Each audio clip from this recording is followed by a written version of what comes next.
आज से कुछ साल पहले की बात है। एक गांव में मीना नाम की एक महिला रहती थी। वह माता रानी की बहुत बड़ी भक्त थी। उसकी एक बेटी भी थी जिसका नाम सुरती था। वह माँ बेटी बहुत ही गरीब थी और बड़ी मुश्किल से अपना जीवन बिता रही थी। मीना सड़क पर झाड़ू लगाने का काम करती, जिससे उसका 2 वक्त के खाने का इंतजाम हो पाता था। मीना पूरे नवरात्र रखती और उद्यापन भी अपनी सामर्थ्य के हिसाब से कर देती थी। इस बार जब नवरात्र आई तो सुरती ने अपनी माँ से कहा, मैं इस बार तुम्हारे साथ नवरात्र का व्रत रखूंगी। यह सुनकर मीना ने कहा, सुरती तुम अभी बहुत छोटी हो, तुम व्रत कैसे रख पाओगी।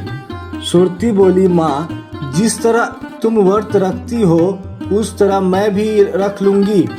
और दोनों माँ बेटी माता के व्रत पूरे विधि विधान से रख रही थी। एक दिन वह दोनों पूजा की थाली लेकर मंदिर गई।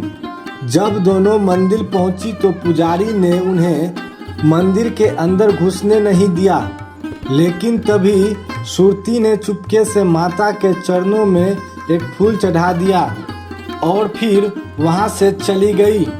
अगले दिन जब पुजारी ने मंदिर के दरवाजे खोले तो उसने देखा कि माता रानी पर चढ़ाई गई सभी फूल सूख चुके थे, पर एक ही फूल पूरी तरह से ताजा था।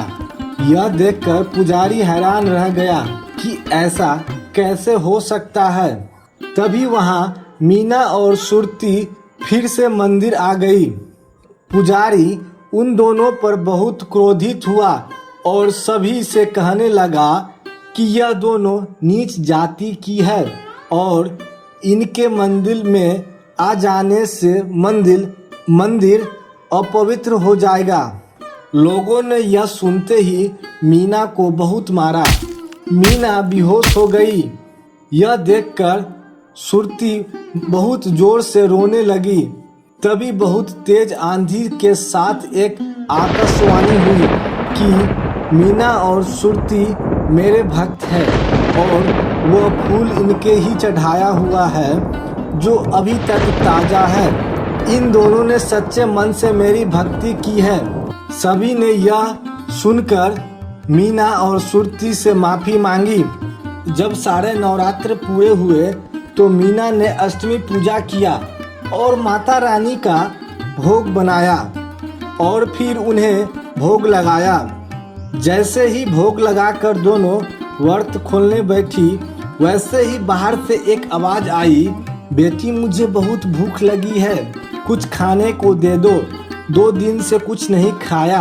आवाज़ सुनते ही मीना ने बाहर आकर देखा तो बाहर एक बूढ़ी औरत खड़ी थी। मीना और सुरती ने सारा खाना उस बूढ़ी औरत को दे दिया और वो दोनों थोड़े बहुत जो भी खाना खाकर रह गई। जब बूढ़ी औरत जाने लगी तो वह एक पोटली मीना को दे गई और बोली, इसको मंदिर में रख लेना और विजयदशमी वाले दिन ही इसको खोलना। ऐसा कहकर वह चली गई।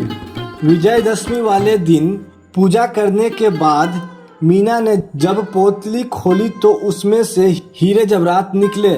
मीना समझ गई कि वह बूढ़ी औरत कोई और नहीं स्वयं माता रानी थी। उन दोनों ने हाथ जोड़कर माता रानी के आगे सिर झुकाया और दोनों माँ बेटी उस दिन से खुशी खुशी अपना जीवन बिताने लगी। उन दोनों के पास अब किसी प्रकार की कोई कमी नहीं थी। इस कहानी में जिस तरह माँ दुर्गा ने मीना और सुरती का भला किया, उसी तरह माँ दुर्गा सभी की मनोकामना पूरी करे। जो सच्ची श्रद्धा से माता रानी की पूजा करता है, माँ सदा उसके साथ रहती है। जय माता दी।